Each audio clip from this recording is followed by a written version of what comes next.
welcome back. In the other video, I talked about how to create IMC campaigns, putting the customer in center and embedding service dominant logic and co-creating value with consumers.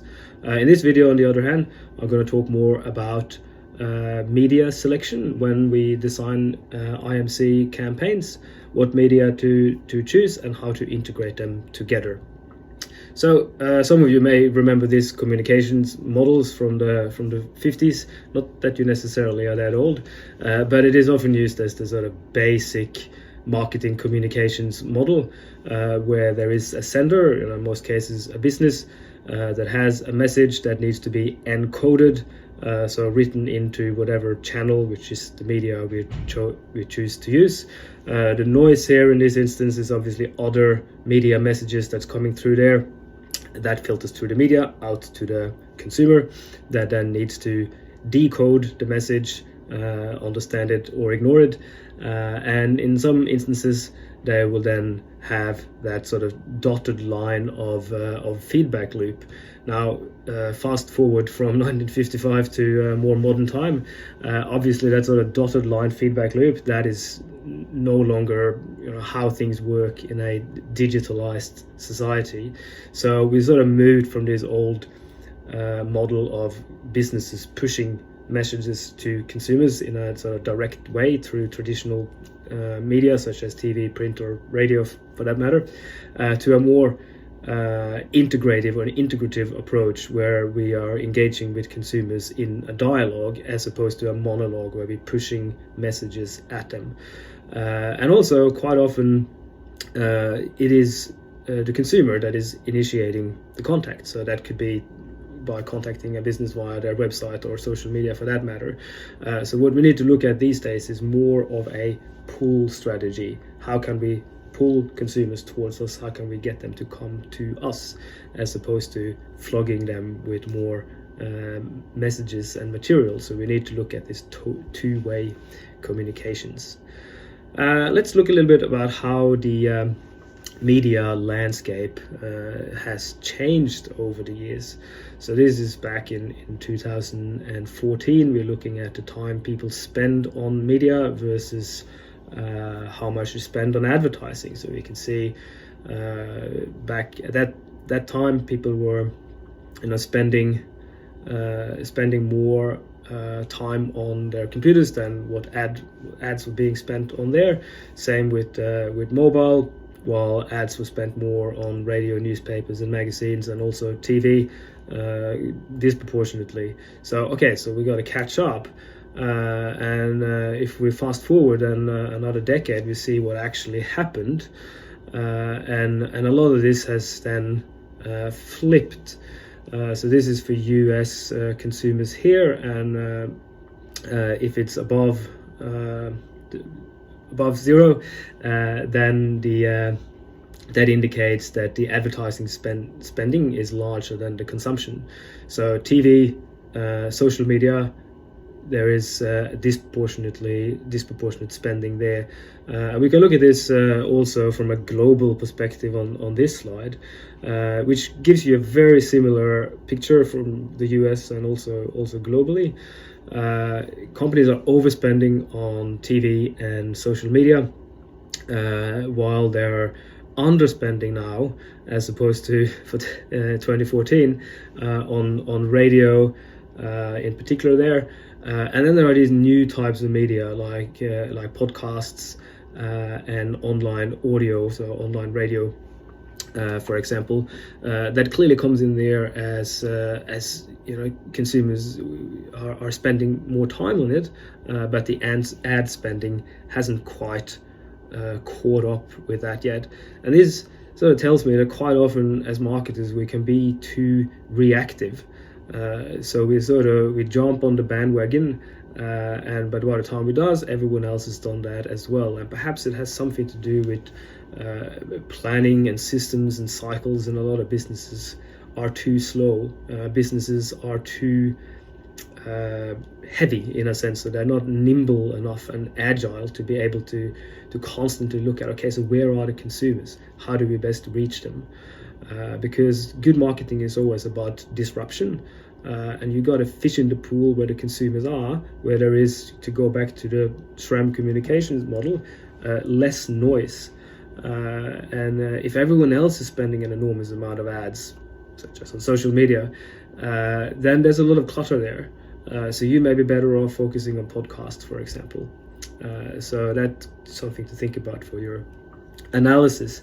Now, let's look at digital ad spending in general.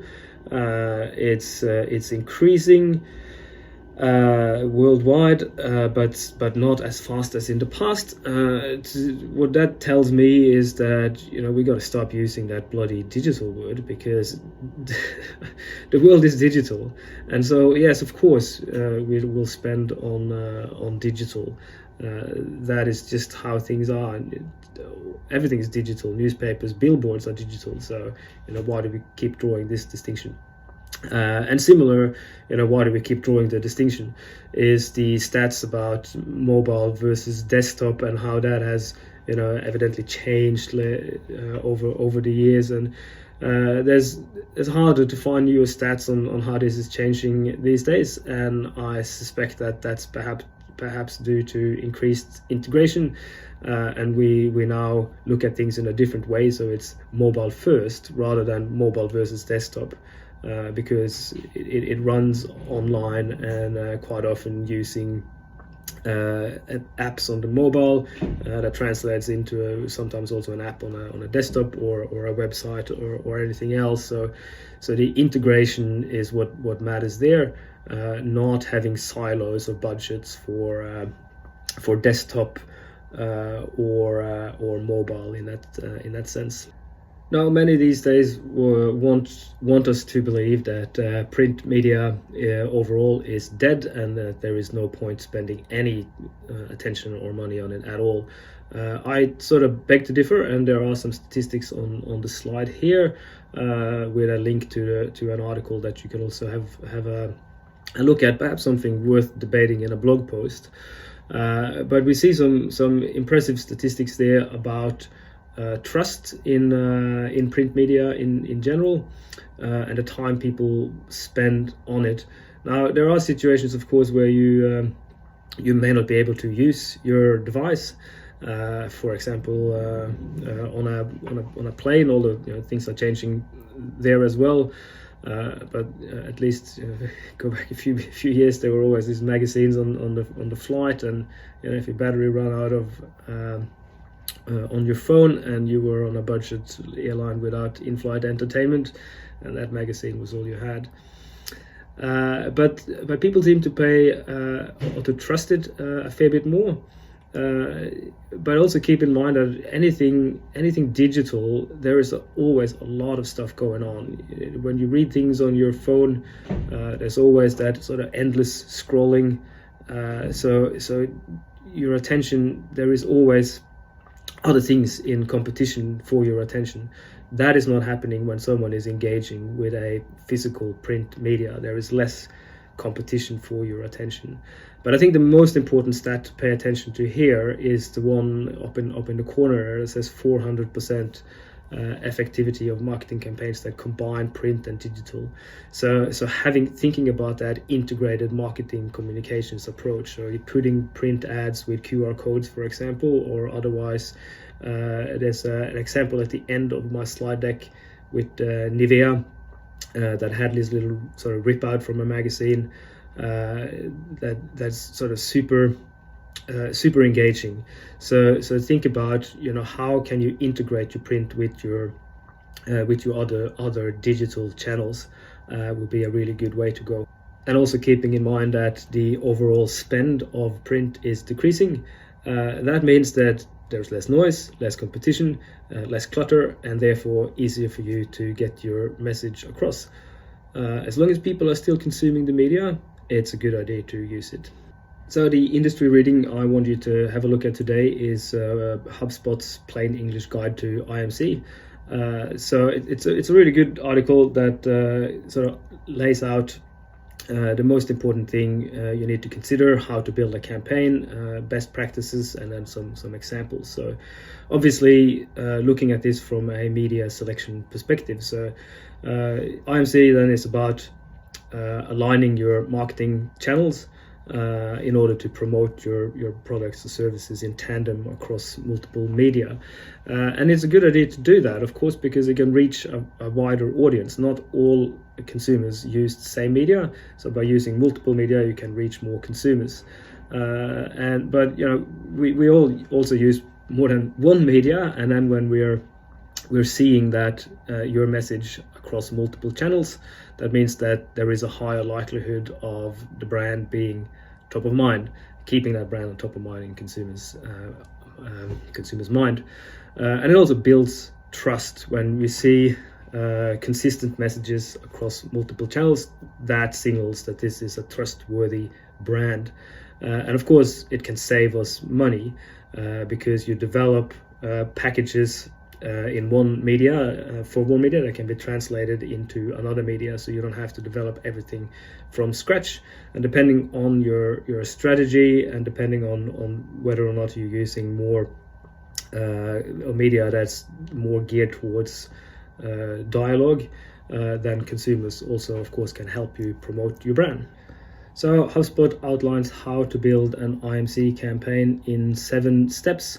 And these steps echoes a lot of the things that I've discussed earlier in this semester as well. And the first one obviously be establish your overarching campaign goals. So those are the broad strategic goals based on, you know, the who, the what, and the why. So what are you actually trying to achieve? What is the overarching goal of this? What does success look like, and what are your SMART objectives? So once you've done that, then you can start looking at your tactics, deciding on how your overarching goal is best served by, for example, emails or social media or any of the other digital channels for that matter. From there you can then define a buyer persona for each channel, although in some instances that may come before choosing the channel, depending on what you're trying to achieve with the campaign. For large companies, you may also have a channel manager for each one of your channels, so you have one person dedicated to Facebook or Instagram, for example, which is what some interns will do at the start. So this gives you a sort of big picture view here, and from there you can create adaptable marketing assets and messages. So creating, you know, small video vignettes of different length, from 30 seconds to 1 minute, images, sound bites, all those type of things that can translate and be used across different platforms.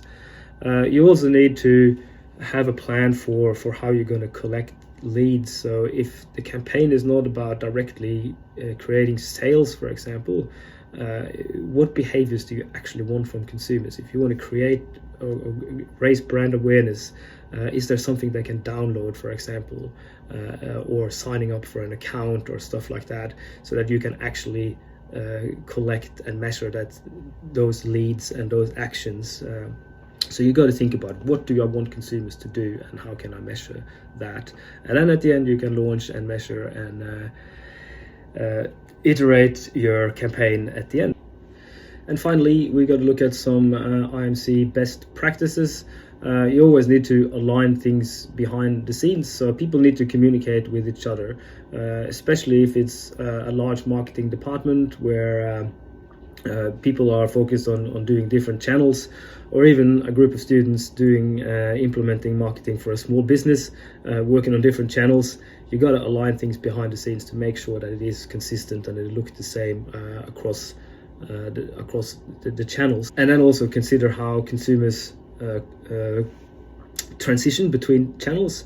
If they see something on a billboard, for example, they go to the website but they can't find exactly what was on that billboard, advertised on that billboard. That is, you know, not a good look. So you need to make sure that it is it's transition. A good way to do those things is, especially for print and ads and those things, to have a QR code on there, because that gives a direct transition for consumers. And finally, don't neglect the small overlaps. Email signatures, for example, with links to social media, also integrated social media little sort of buttons on websites to make sure that everything ties in nicely together. Now, if you want to look at some examples of successful IMC campaigns, there are some in the initial article that I'm talking about here, but there's also another one on these slides, the best IMC campaigns according to HubSpot marketers, that you can have a look at. Another article from HubSpot here looks at common mistakes in IMC and how to avoid them. Let's go through this briefly. I think the first one is quite important, and that goes back to not having a proper strategy. A good example in the article was from Levi's, that wanted to raise awareness around body image, and that all shapes and sizes are okay.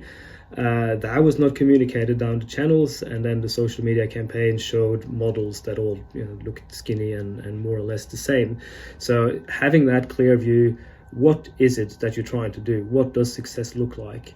Needs to be crystal clear before it can be pushed down to any tactics that comes later on in the process. Also, don't assume that consumers only want one channel. Even if you're a big fan of Instagram, doesn't mean that every other consumer is that. So who's the consumer? Where can we find them? Is always it should always be at the center. Having integration in communications within a team is what a lot of the other points here look at as well. So if something goes well on one platform, that should then be able to be translated to other platform. So there needs to be constant communication within the team. And also make sure that you don't make promises that you can't deliver on, such as Pepsi offering out jets to consumers. And also think about how you measure things. You need to have a clear view of your performance. What is it that you want consumers to do, and how can you actually measure that? And finally, for today, you made it to the end. Congratulations. So this slide looks at an old framework from 2005 about media selection decisions that's based on 5 factors: quality, time, flexibility, coverage, and cost. In this particular article, they looked at, because it's from 2005, so they just put internet as one type of digital media, but of course now we have a wide range of digital media. I think the framework still holds. Have a look at that article quickly, especially on the page where you find this model and how it's described, and we may run an activity about that in class and see how we can then compare pros and cons of digital or new media with old media, if lack of a better term, and then have a discussion about what are the pros and cons of choosing and integrating different types of media. I'll see you in class.